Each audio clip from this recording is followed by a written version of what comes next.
Hey guys, Jeannine here with another Scream related video for you. I am so excited for the release of Scream 6 and I just wanted an excuse to talk about Scream on this channel. So I've been doing a bunch of fun Scream related videos talking these movies because it is my all-time favorite horror franchise. So today I'm going to be getting into my ranking of the 5 released Scream films. I absolutely love this franchise to pieces and will find any reason to talk about it. And so I thought it would be fun to give my rankings of all 5 films that have been released. Who knows, when 6 comes out, it might change up my rankings. My rankings do tend to shift a little bit here and there, but they mostly stay pretty constant. And now having to throw 5 in there, we'll see where that lands. So yeah, I thought it would be fun to rank these films and let you know which one is my most favorite and my most least favorite. Because just want to preface this by saying I absolutely love every single Scream movie. I don't have any hate towards any Scream movie. So it's just kind of a case of the one I like the best and the one that I like the least best, if that makes sense. So I'm ready to get into this ranking. I've actually already kind of made this video, but I kind of got a little too hyped up and explainy and talky about each film that the video was just running so long. So I decided that I was going to do a separate video, really just kind of doing a concise ranking of the films and then do reviews on each movie so that I can actually get into the details of the things that I really like about each Scream movie. So keep an eye out for my reviews of each movie in the Scream franchise. Those are going to be really fun. But today I'm going to focus in on my rankings 5 to 1 of all the Scream films. So let's get into it. Also, just a reminder, please like, share, subscribe, do all of the things. Let me know in the comments below what your ranking is for the Scream films, what your favorite one is. I would love to check that out. So let's get into the ranking. So my number 5 favorite Scream film would have to be Scream 3.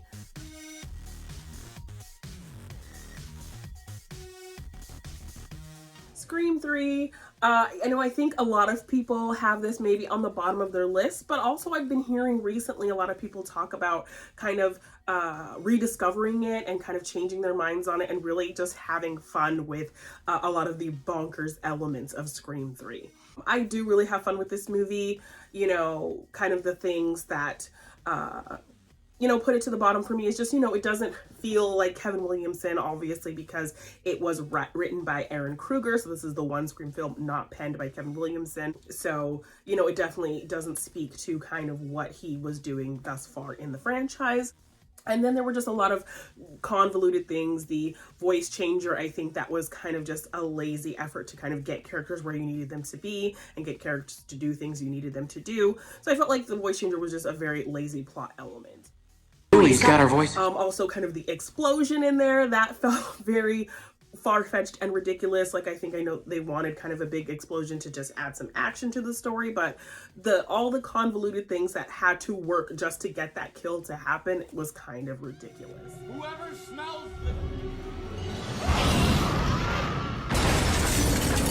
Roman is a killer. I mean, I think I will get into it a little bit more when I actually do a ranking video of all the killers, but I liked kind of the idea of Roman as a character, the idea of somebody from Sydney's past kind of coming back, but ultimately kind of the reveal felt very hollow considering she had never met him, she had no idea who he was. So it just felt kind of like, who is this guy? And he got a little bit whiny in moments, so that was kind of like, took him down a couple notches.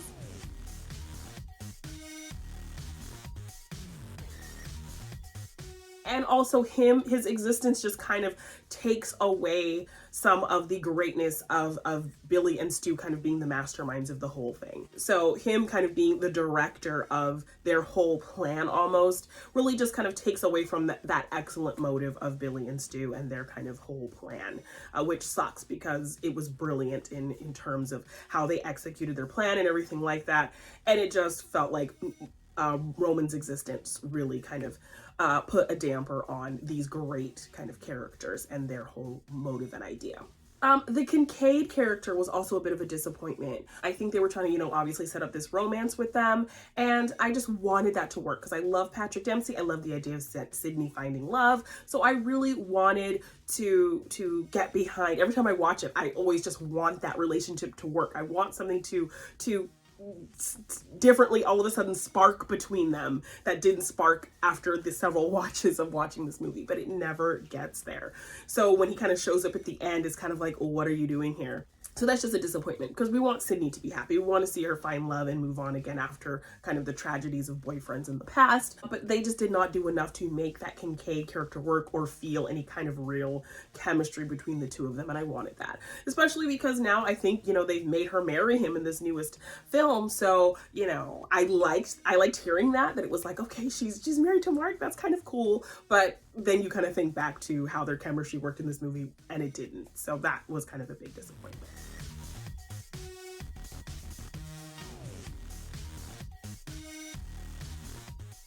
But the things I did love, I absolutely love the new cast of characters. I think they were all pretty fun, especially Parker Posey as Jennifer Jolie, aka Judy Jurgenstern. Her kind of banter and back and forth with Courtney Cox and Gail was so fun, and such a great comedic kind of element to this film.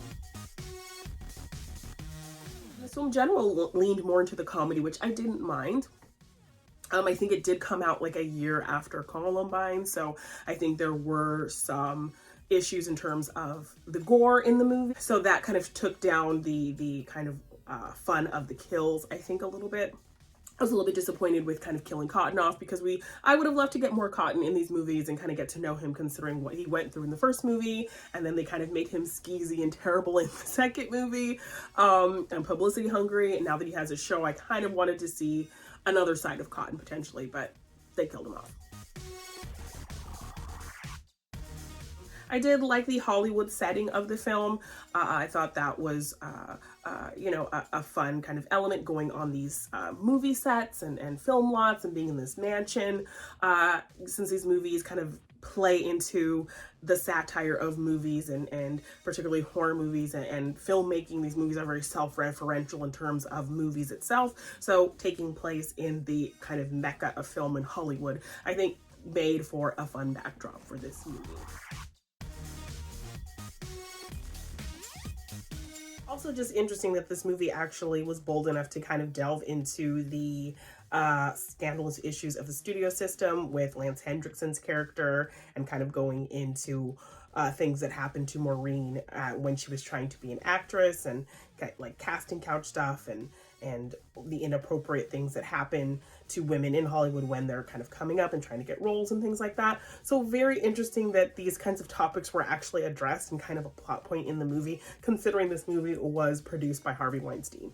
So just a weird thing in there, but very topical and kind of surprising that they actually had a plot point like that in there, but very much real to Hollywood. I also love that they made Sydney a character who likes to help people. It felt very much like Nancy in the Dream Warriors in the Elm Street franchise. Like, she's been through this trauma, but she's still, paying it forward and using her knowledge to help other people. So I really like that they gave Sydney that plot point. And she felt very much like this is where she would be at this time in her life after what she's been through. I feel like all the characters felt kind of like they were in the sweet spot of where we saw them last, and they would, feasibly be where they are in this movie. And lastly, I did like the kind of getting to know a bit more about Maureen and getting to know that backstory, getting to know kind of Sydney dealing with the trauma of learning who her mother really was in comparison to who she thought her mom was. So I liked kind of them fleshing out that character a little bit more. I thought that was really interesting.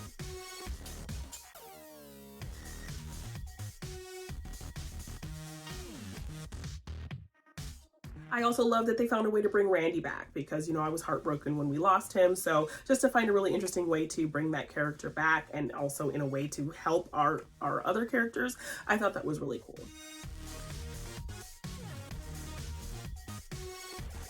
So overall, I do have a lot of fun with Scream 3. There are a lot of elements I do enjoy, but overall, there are just some things that don't work, some big kind of plot points that they try to focus on that just don't work, that feel a little bit convoluted, a little lazy. So for that, it's my number 5. So then we get into my number 4 favorite Scream movie, and that is Scream 4.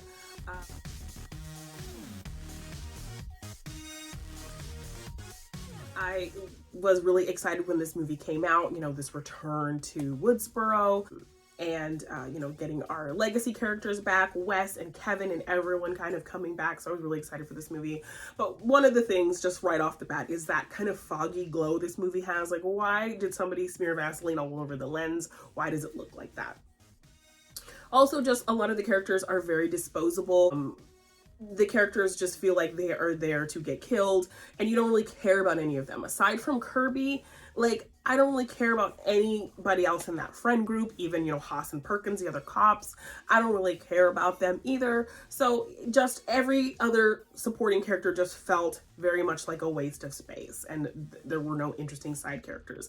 And Scream is known for these kind of really core, solid kind of friend groups or groupings of people that are at least somewhat interesting. And Scream 4 didn't really have that. But we did get a great character in Kirby.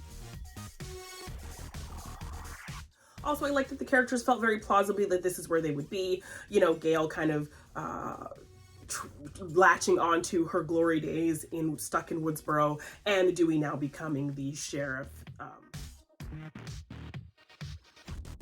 These characters definitely felt plausibly where they would be. However, with Sydney, I don't know that she would, you know, want to kind of bank on the publicity of stopping her book tour in Woodsboro on the anniversary of all the deaths. That seems like a little non-Sydney to kind of go for that move, but you know, I get they needed a reason to get her there. But overall, you know, Jill and Charlie, I think they made for decent killers. Charlie, obviously, not great. And Jill, I felt like she was maybe overdoing it a little bit in terms of the beginning of kind of her reveal. But once she kind of literally threw herself into it, I was kind of getting behind what she was doing, her motivations, and all of that.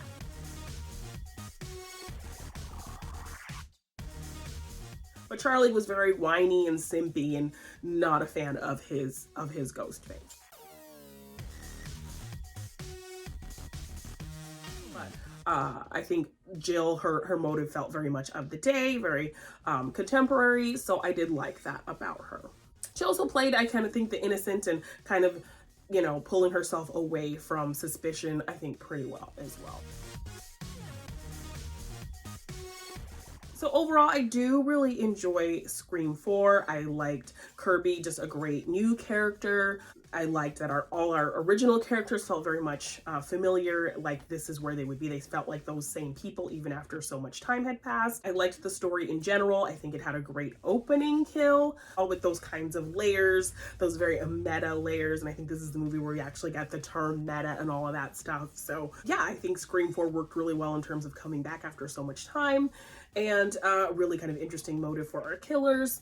And our legacy characters felt very much in the spirit of what we always knew them to be. So really enjoy Scream 4, but just did not like the very disposable, uninteresting side characters, the weird glossy glow of the movie, and Charlie was just kind of a whiny, awful killer. So that makes Scream 4 my number 4. So my number 3 favorite Scream film is Scream 5.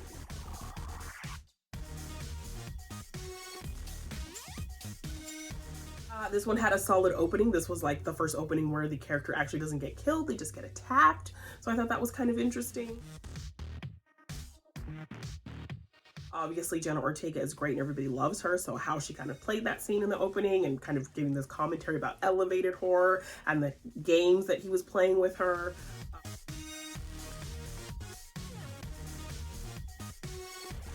Just really worked. Roger L. Jackson like really was great, kind of playing this suave kind of comforting voice, and then he really knows how to just switch it really quickly. And so that whole opening conversation I think was really well played, and just the story I think was really interesting. You know, I was worried as a fan that, you know, it would be very difficult and very different without having Wes kind of helming the film, but I did really trust these directors because I loved Ready or Not, and that Kevin was going to be there in some type of producing aspect. It felt like they really paid respect to the original film. There was a lot of care put into it to pay respect to Wes and those original movies made by Wes.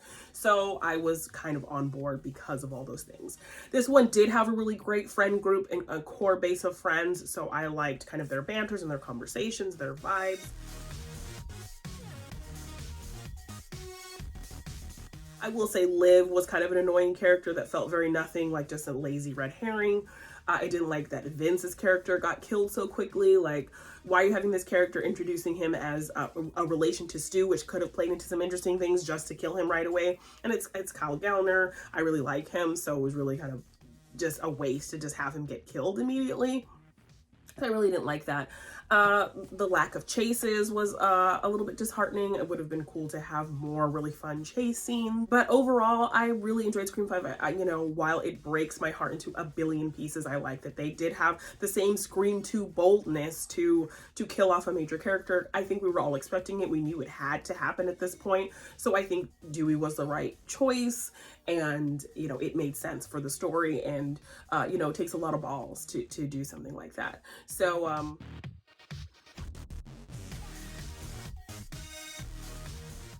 yeah, I think it made sense for the story, and I commend the boldness to do that. I will say the motivation, while interesting, you know, I liked the kind of commentary on fandoms and toxic fandom and kind of how that's an oxymoron in terms. So I did kind of like that idea that it was a very kind of modern motive, but is that enough for these people to really go on this killing spree? Like, I don't know if they sold that to me really 100%. Also, they felt very like they were trying too hard to be kind of maniacal and menacing, especially Amber. She was kind of doing a little too much, trying to be like a crazy Stu.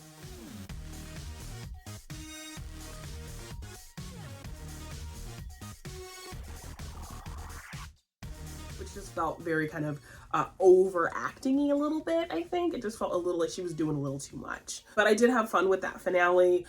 Gail and Sydney really kind of sell that whole ending sequence.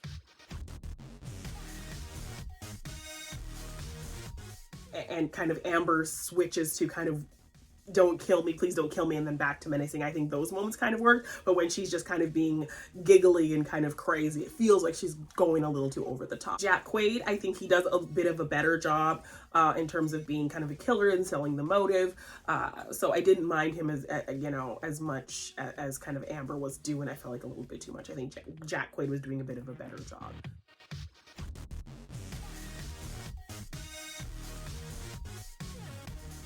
In terms of kind of trying to sell this motive. But I don't know that I 100% got behind it. While I did think it was interesting, I don't know that I was 100% sold on their motive really being worth kind of killing all of these people to them. You know, so, but there were so many fun little things in there, so many little things to look for. You can see in my Scream 5 Easter egg video, I'll be pointing out all these kind of fun things in the background, all these fun really parallels in this film, all the nods to other things throughout the franchise. So I love that they really took time to do all those things to just pay respects to what came before and put little nods in there to the previous Scream films. Overall, I enjoyed all the new characters. I liked that, you know, the Meeks twins particularly, their kind of Randy's home memorial theater. I think that was really sweet. Love the idea that, you know, Martha Meeks likes chocolate men. She got her swirl on and made some really pretty swirly babies. So, but obviously he maybe was not the best dad because they go by their mother's last name. So I'm not getting into all of that, but I really, those were two like standout new characters that I really liked.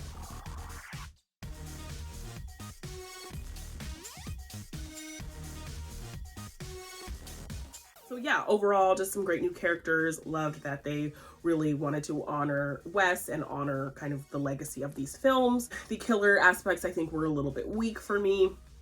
And just the lack of chases, kind of killing characters off way too quickly in moments, all just felt not as great as I wanted them to be. Also a lot of kind of clunky exposition scenes as well that I wish would have gone a little bit smoother.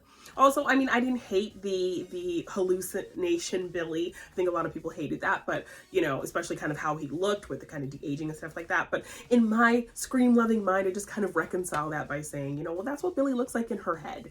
You know, she doesn't know what Billy looks like in real life. She only has pictures to go off of. So that's the picture she conjured of Billy in her head.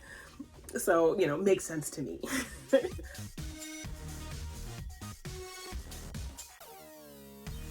was nice seeing Skeet in some form again. It was really just another cool kind of nod to the past that I really loved. So yeah, overall Scream 5 I think did a lot of great things, more things great than they didn't do, and loved kind of the legacy feeling of it. So yes, Scream 5 is my number 3.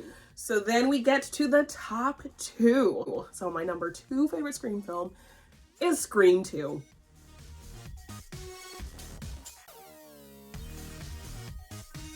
I think I love Scream 2 a lot more than most people do. First off, I always talk about just the representation in this film. This film had the most black people of any Scream film, so I love that. And also they were like black people with things to say and stuff to do and personalities. So I love that we had, you know, Jada Pinkett Smith and Omar Epps as the couple in the beginning, and they're having this really fun commentary and conversation about blacks in horror and blacks in cinema and all these things. So I like that you're fleshing these characters out and giving them personalities and making them kind of likable in the short time we have with them.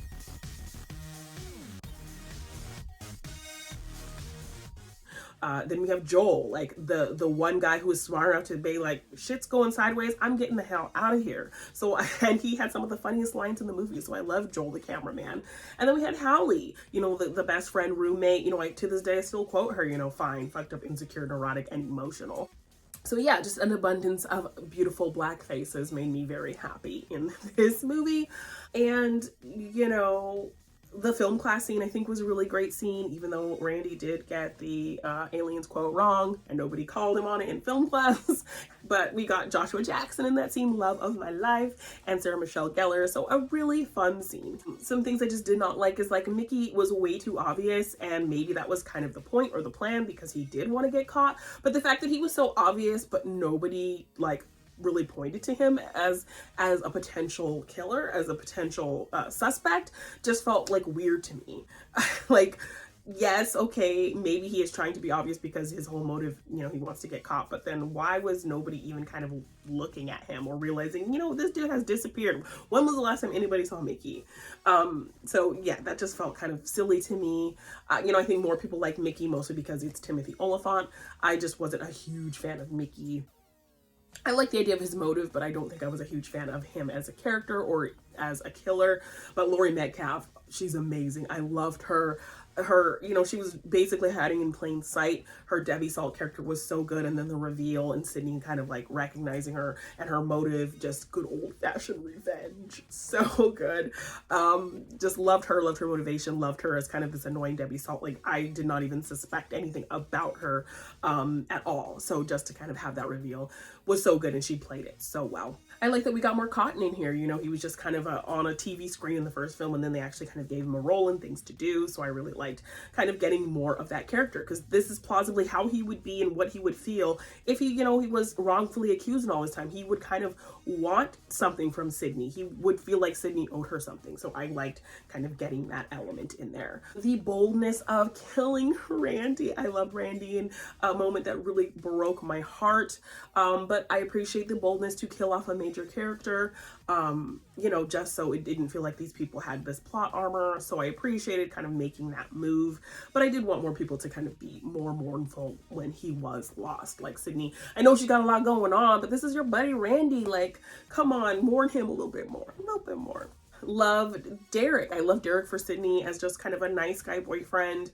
A lot of people hate that cafeteria scene, but I absolutely love it. I think it's so sweet, just in terms of the fact that we get to see Sydney smiling and happy, you know, just a moment to breathe for her, a moment of levity for her, and we never get that.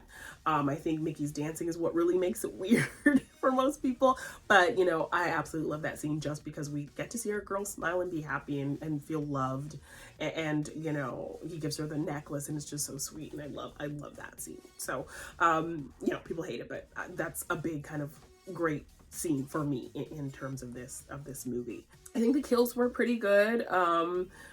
They made some really great tense moments. They had two really tense moments. The one where Gail was kind of running around the studio, that was a great tense scene, and then the girls having to climb over the ghost face in the car.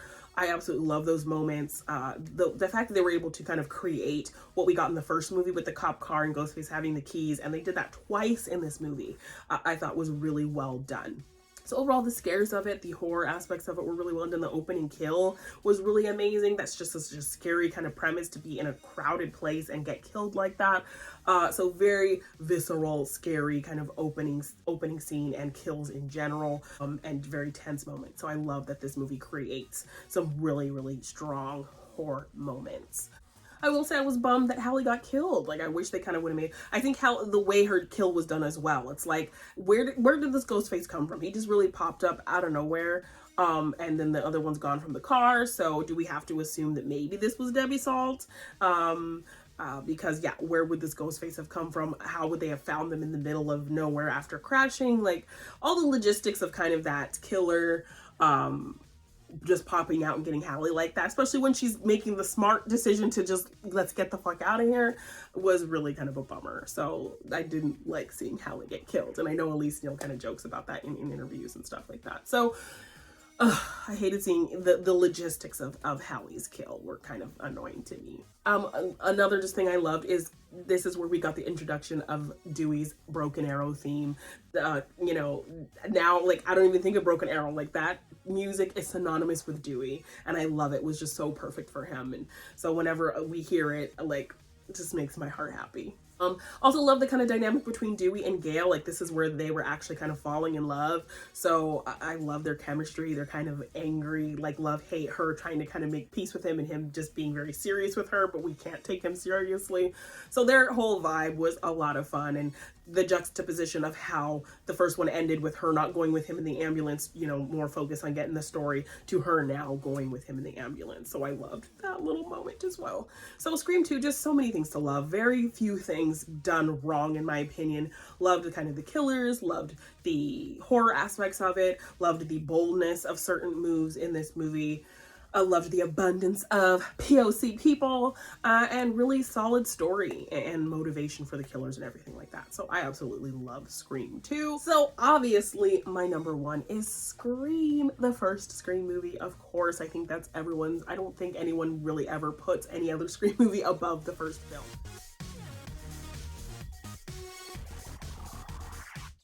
I remember seeing this film at my 14th birthday and absolutely loving it.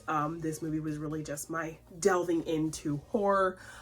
Just the subversion of expectation with that opening Drew Barrymore kill. Ghostface, that whole flirty conversation turning into this very scary thing, and the buildup of all of that, the buildup of all that fear was so well done. Setting up that great friend group with these characters and really setting up quite a few good red herrings and not really knowing where the story is going to go. And so you really love all the characters.